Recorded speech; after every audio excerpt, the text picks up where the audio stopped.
প্রিয় ভাই ও বোনেরা, বাংলাদেশের চলমান সংকট নিয়ে আজকে হাজির হয়েছি আমি মোহাম্মদ আবু তাহের সোহাগ আপনাদের সামনে। বাংলাদেশ চলমান সংকট, রাজনৈতিক সংকট চলছে। ডক্টর মোহাম্মদ ইউনূস কি পারবেন রাষ্ট্রকে সুসংহত করতে?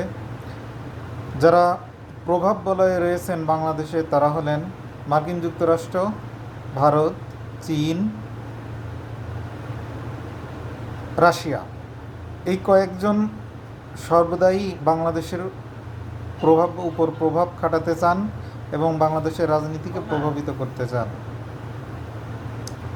তারা বিভিন্ন বিষয় নিয়ে, যেমন জ্বালানি খাত, যেটা সবচেয়ে গুরুত্বপূর্ণ বাংলাদেশের জন্য গুরুত্বপূর্ণ এই খাতটিতে প্রভাব খাটাতে চান। এই সব প্রভাব বলয়ের চারজন বিশ্ব অর্থনীতির বড় চালিকা শক্তি। ডক্টর মোহাম্মদ ইউনূস এখন কি কোনো অসম চুক্তি করবেন আমেরিকার সাথে অথবা রাশিয়ার সাথে অথবা ভারতের সাথে, নাকি বাংলাদেশকে একটি শক্ত ভিত্তির উপর দাঁড় করাতে তিনি নতুন নতুন পদক্ষেপ নেবেন? বাংলাদেশের চলমান রাজনৈতিক সংকট, গার্মেন্টস সেক্টরে তালমাতাল অবস্থা, আইনশৃঙ্খলা পরিস্থিতির ব্যাপক অবনতি, সব কিছু মিলায়ে এখন জগাখিচুড়ি অবস্থা। এই সমস্ত কিছু